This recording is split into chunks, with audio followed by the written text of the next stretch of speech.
지지난주에 저희 집사람이 다녀갔는데요. 운전해 온 청년이 자기가 또 급하게 가봐야 된다 그래서 새벽 2시에 갔습니다. 올 때 늘 김치를 가지고 오는데 늘 빈통을 제가 준비를 해놔요.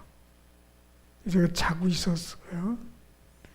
근데 빈통을 미처 못 가져가고 문을 닫고 나갔는데 다시 들어오려니 비밀번호를 모르는 거예요.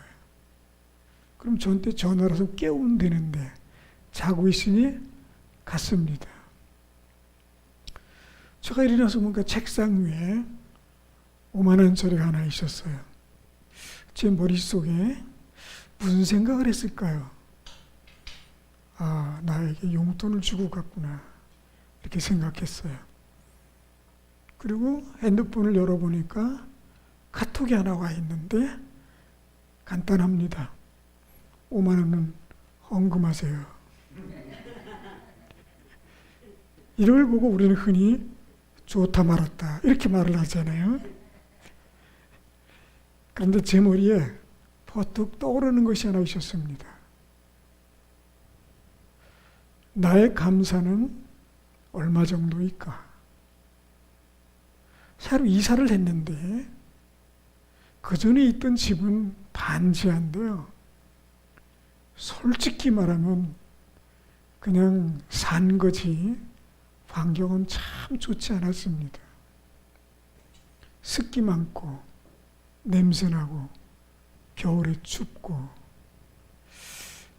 단지 싸다는 거였습니다. 저는 그냥 물병이 별로 없었어요. 추우면 두꺼운 잠바 껴입고 그렇게 겨울에 살았거든요. 또 여기 음화정 집사님께서 은구이 목사 입으라고 두꺼운 바지, 겨울 바지 있는데 그걸 줬는데 그게 저한테 와서 겨울에 그 바지 입고 손바지 두꺼운 거 있어요. 위에 잠바 입고 그렇게 지내긴 했지만 저는 불만이 없었습니다. 그런데 새로 1층으로 이사 왔어요. 그럼 좋잖아요.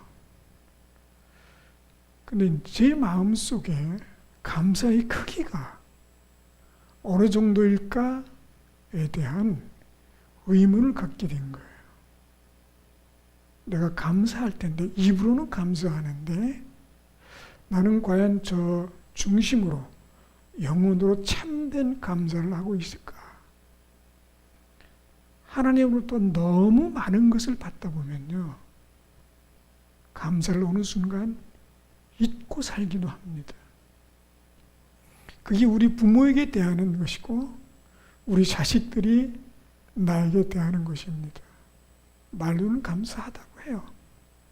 그러나 진짜 감사하는 것은 전혀 다릅니다. 오늘 이야기는 한 여인에 관한 이야기인데 사실은 이스라엘 사람과 새롭게 그리스도를 믿은 사람에 관한 이야기입니다. 그 사건의 개략은 이렇습니다. 요약해서 말씀드리면 바리새인 시몬이라는 사람이 예수님을 자기 집에 초청을 합니다. 근데 그 집에, 그 동네에 한 여인이 있는데 그 여인이 그 집에 있다가 예수님께 자기의 눈물로 예수님의 발을 씻기고 자기 머리를 풀어서 예수님의 발을 닦고 그리고 그 발에 입맞추며 자기가 준비해온 향유, 옥합이라고 하는데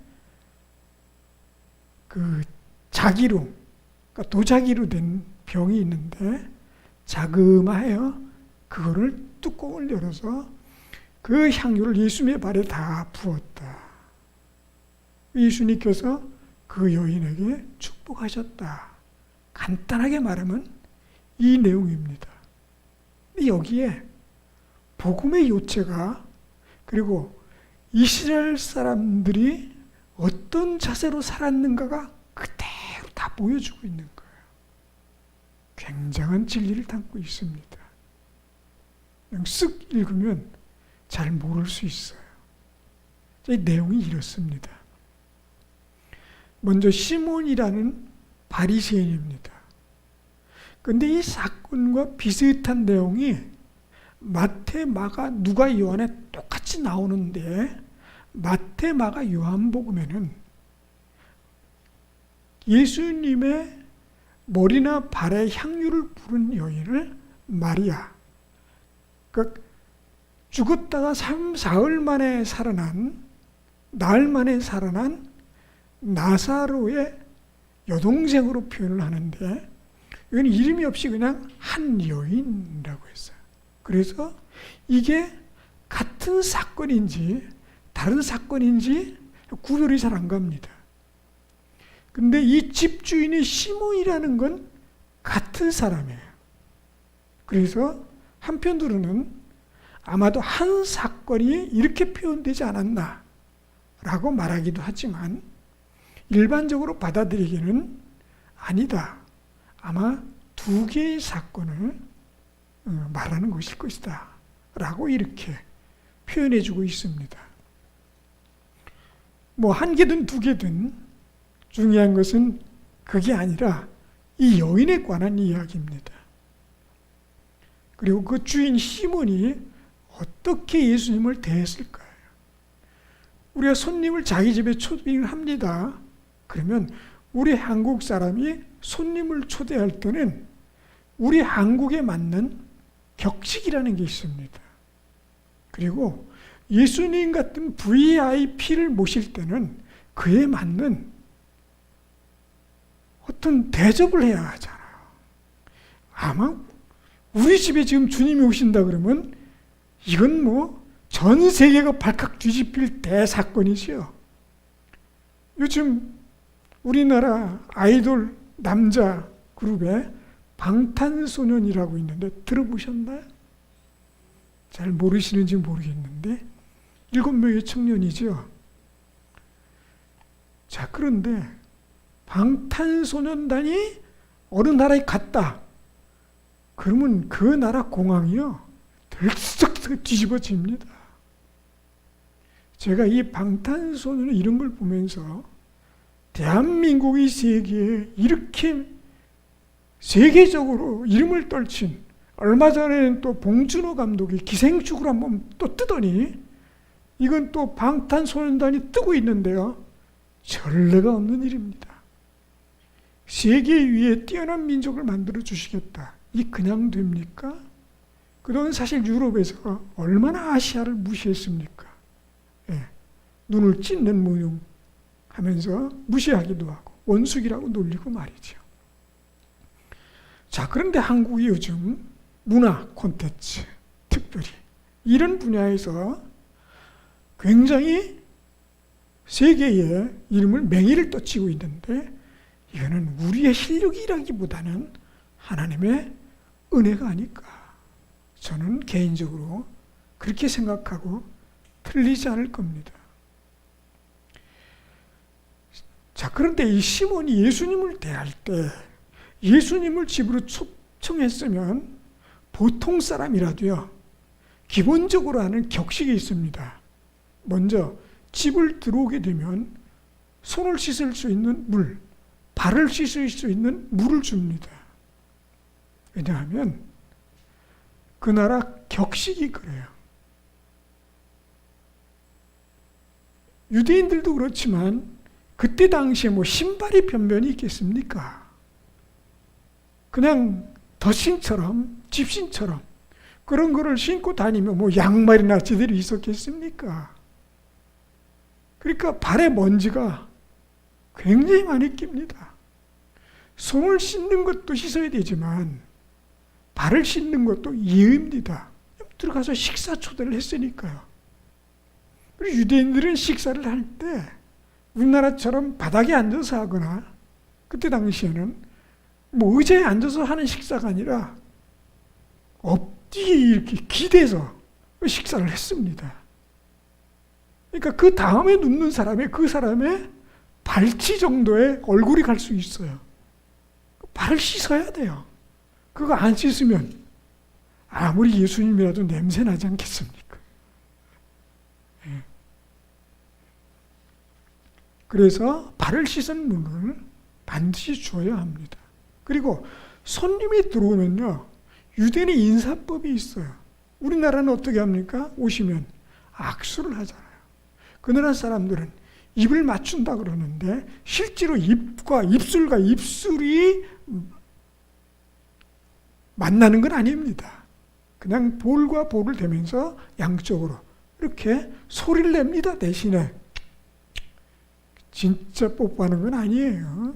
그리고 반가운 사람일수록 횟수가 많습니다. 그리고 정말 중요한 손님일 경우에는 머리에 기름을 바르는데 자기가 중요하다고 생각하는 정도에 따라서 기름의 종류가 달라집니다.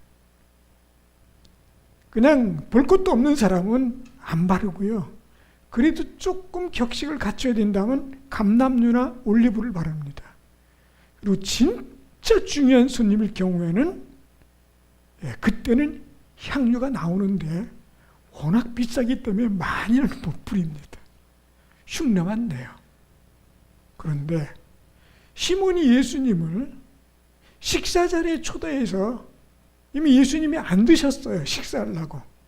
이 앉았다는 얘기는 기대었다는 얘기예요. 이미 식사하고 차려 있으니까요. 예, 엎드려서 기대서 그리고는 이제 빵을 먹고 다른 음식을 먹는 겁니다. 근데 시몬이 하나도 안 했어요. 들어올 때부터 시작해서 손 씻을 물은 줬는지 모르겠어요. 그 내용은 없어요. 발 씻을 물도 그리고 허깅도 머리에 기름도 안 바르고 그냥 앉혔어요. 그 얘기는 뭐냐면 무시입니다. 손님이 왔는데 사실은 내가 초청한 손님이에요. 중요한 손님이에요. 그럼 내가 가서 맞아야 되잖아요. 근데 한국에서 악수도 안 하고 그냥 대강 앉아가지고 이 얘기는 뭐냐면 이 장면은 예수님에 대해서 긍정적이거나 잘 대하겠다는 것이 아니라 뭔가 의도를 가지고 예수님을 책잡기 위해서 흠잡기 위해서 유대인들이 특히 바리새인들이 거의 정치 지도자니까요. 그 지역 그 당시에는 정치적으로나 경제적으로나 부자들이고 권력을 가지고 있는 자들이에요. 그 부자고 집도 넓습니다. 그리고 이 바리새인 시몬이라고 했지만 사실은 자기만 있는 것이 아니라 예수님의 제자들 그리고 바리새인들 그리고 이때 당시에 그 문화라는 게 뭐가 있냐면 바리새인이 누구를 초청할 때는 다른 사람들도 같이 초청합니다. 그 동네 사람들 그리고 방 한쪽 구석에는 흔히 그 지역에서 죄인으로 취급받는 찌질이들 죄송합니다.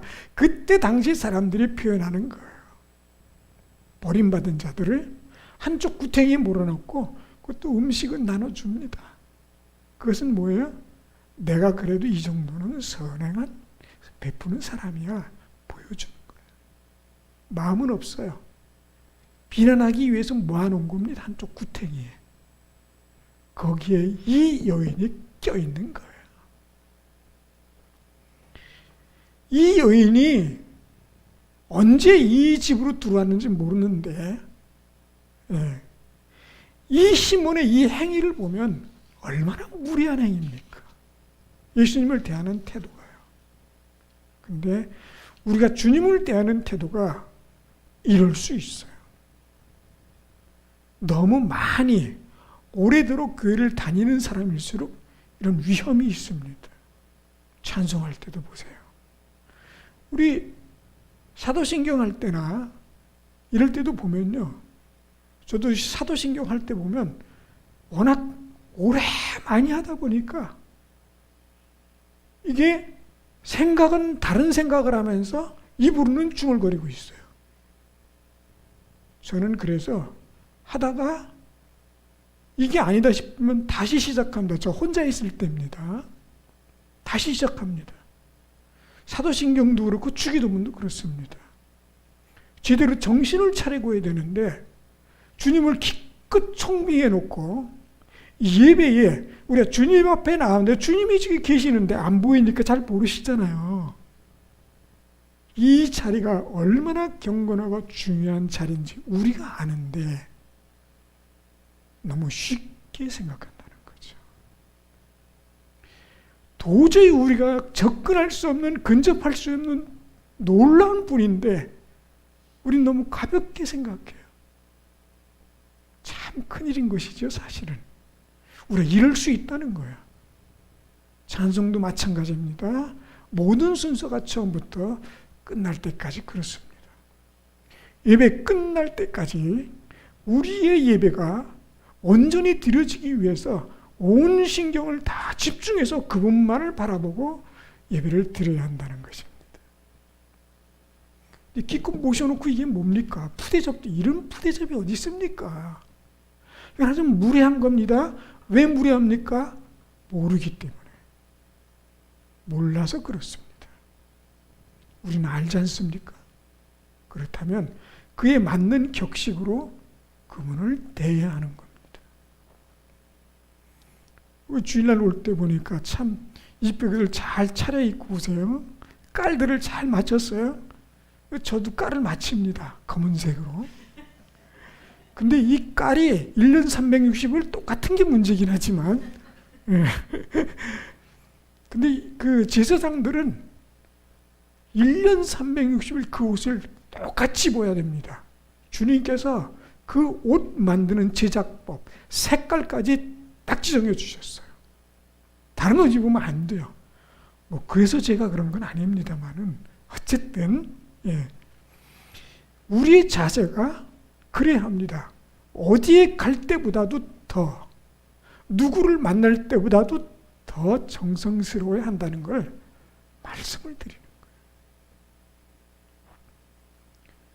자, 이렇게 이 모든 과정이 다 생략된 채 그냥 먹을 것 덜렁 그 자리에 앉았습니다. 식탁에. 그런데 진짜 주인공, 오늘의 주인공이 등장합니다. 여기는 한 여인. 근데 이 여인은 그 동네에서 다른 여인입니다. 흔히 말하면 죄인. 무슨 죄를 범했는지는 몰라요. 그냥 죄인이에요. 말이 많습니다. 창녀였다느니, 성을 파는 여인이었다느니, 어쩌고 저쩌고 말이 많습니다. 이 여인도 사회적 관습에 의해서 죄인이라는 것은 알고 있어요. 다 그렇게 말하고요.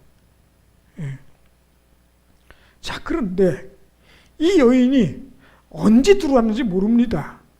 언제 주님을 만나서 주님을 영접하고 그 말씀에 감동했는지 모릅니다. 어떤 기회에 주님의 말씀을 듣고 감동을 받았어요. 그 사회에서 죄인으로 알고 살았어요. 더 이상 헤어나올 방법이 없었어요. 죄의 문제를 해결할 수가 없었어요.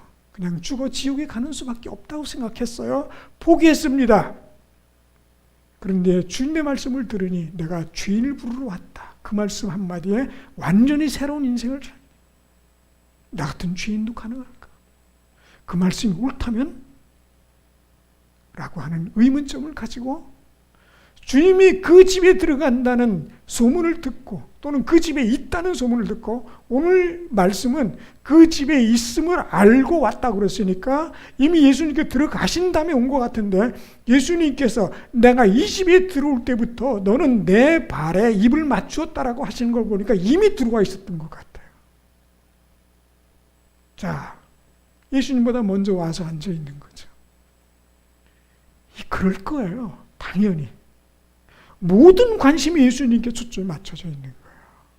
우리의 인생이 그렇게 되지 않으면 참 빗나가기 쉽습니다.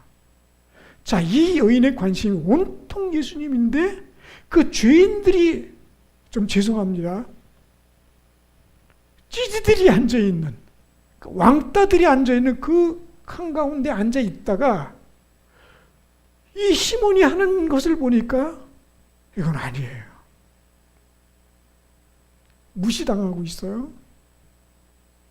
우리는 가끔 교회가 사회로부터 무시당하고 있는 장면을 간혹 봅니다. 마음이 아파야 돼요. 반성해야 되지만 마음이 아파야 됩니다. 자, 이 여인이 어떻게 됩니까? 식사 중간인지 또는 시작 전인지 모르겠습니다. 끝날 때인지 여인의 마음속에 뭔가 강렬함이 요동치기 시작합니다. 그 옥합에 든 이 향유 300데나리온짜리인데요. 여기는 가격이 나오지 않은데 마태, 마가, 요한복음에 나와 있는 것으로 보면 향유 한 옥합의 가치가 300데나리온이에요. 곱하기 10만 원씩 하면 3천만 원입니다.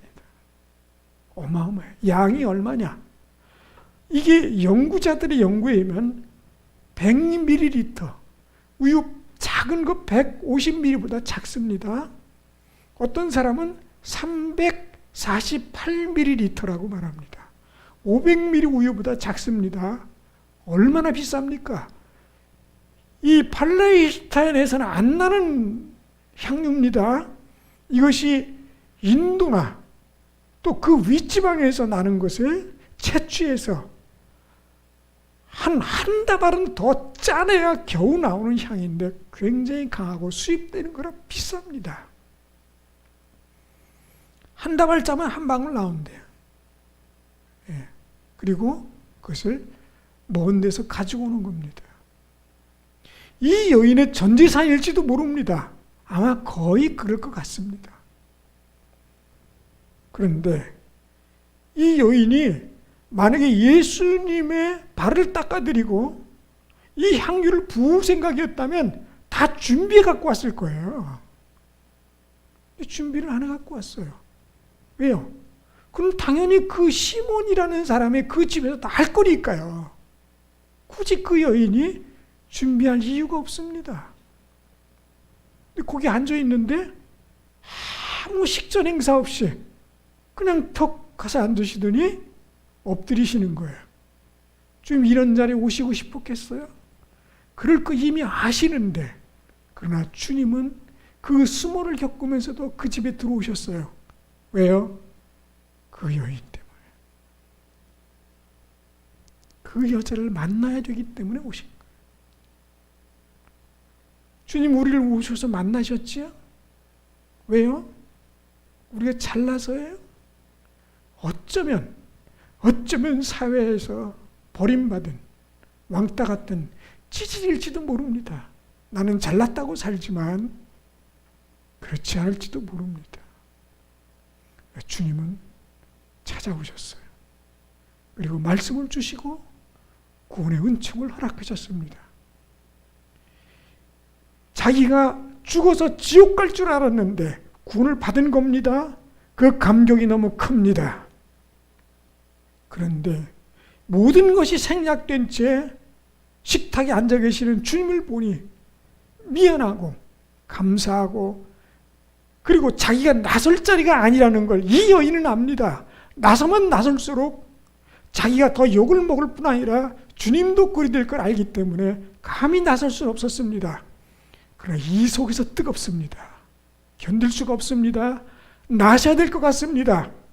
그래서 도저히 주님 앞에 정면으로 갈 수는 없고 뒤에 슬그머니 다가갔습니다. 그리고는 우는데 참 주체할 수 없는 눈물이요 끊임없이 쏟아져 나옵니다. 잘 우시는 분들이 있죠. 저는 잘 안 웁니다. 예. 그런데 감격하면 눈물이 자연스럽게 나옵니다. 찬송을 부르다가 성경 말씀을 읽다가 예배를 드리다가 감격스러우면 자연스러운 현상입니다. 내가 언젠가 그런 적이 있었는데 지금은 예배 중에, 찬송 중에 말씀을 듣다가, 말씀을 읽다가, 기도하다가 어느 순간 눈물이 뚝 끊어졌네. 그러면 참 감사하지만 한편으로는 혹시 내 마음이 메마르지 않았나 되돌아봐야 합니다. 이 여인이 너무 감격스러웠어요. 그래서 눈물로, 이게 뭐 울고 싶어서 울겠습니까? 연기하는 것도 아니고요. 자동적으로 감격스러워서 눈물이 쏟아져 나오는데 예수님의 그 때 묻은, 먼지 묻은 그 발을 씻기고 있습니다. 온전히 식욕했습니까? 어떻게 보면 다시 씻어야 돼요. 주님 그날 밤에 가셔서. 그런데 그 눈물의 의미를 주님은 아시잖아요. 더러울 리가 없습니다. 너무 사랑스러운 여인이에요. 그리고는 눈물을 흘려서 그 때를 닦다가 수건이 없으니까 옷으로 할 수도 있는데 머리를 풉니다. 유대인 연하는 머리를 묶게 돼 있으니까요. 풀으면 안 돼요. 그 덮게 돼 있어요. 그거 풀어서 머리칼로 닦습니다. 이 여인이, 유대인 여자가 머리를 푼다? 이건 굉장한 사건입니다. 내 영혼을 주님 다 드립니다는 의미예요. 자기 인생을 이제 다 바치기로 한 거예요. 그리고 실제로 이 여인은 그 이후로 주님 돌아가실 때까지 끊임없이 따라다니면서 공양하고 있습니다.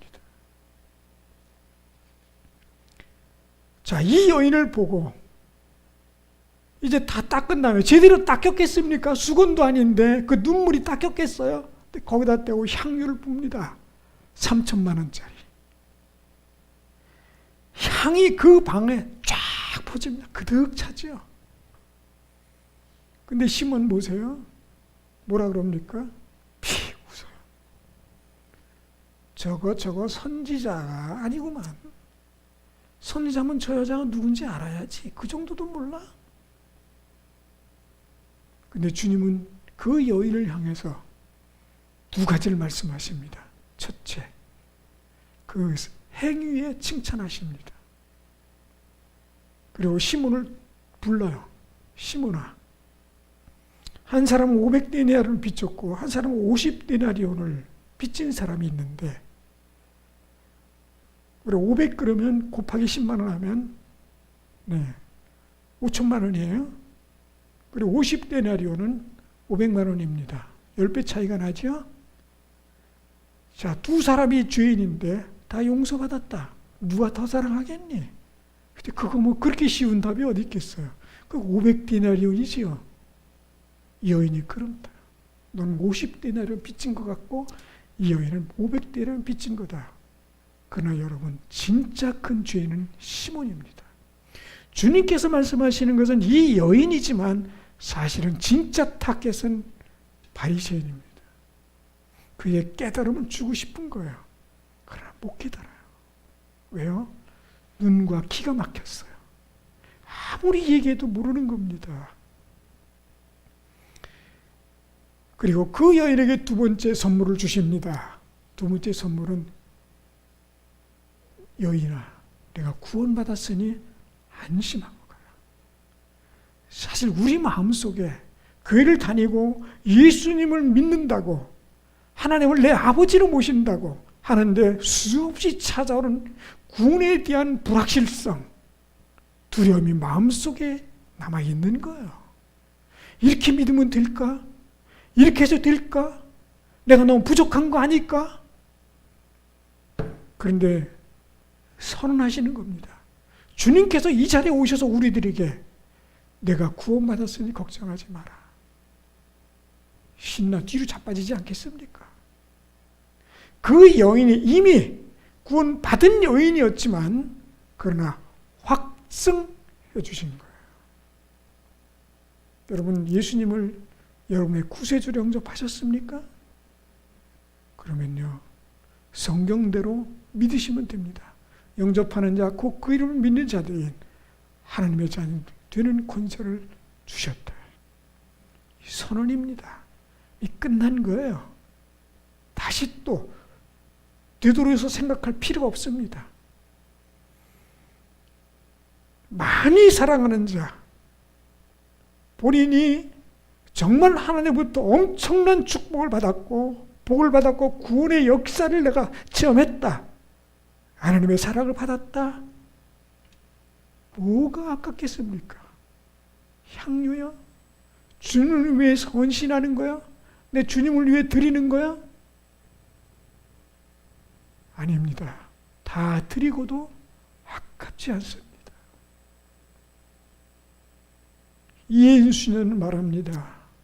주님, 다 드렸는데도 더 드릴 것이 없어서 마음이 아픕니다. 우리가 하나님을 위해서 주님을 위해 뭘 드렸을까요? 뭘 얼마나 드렸을까요? 사랑의 크기는 드리는 것과 비례할 수 있습니다. 드리다가 거지 되라는 소리가 아닙니다.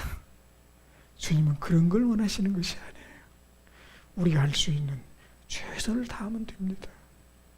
내 재주를 드리든 내 능력을 드리든 내가 물질의 은혜가 있어서 물질을 드렸든 하나님께 드리면 되는 것입니다.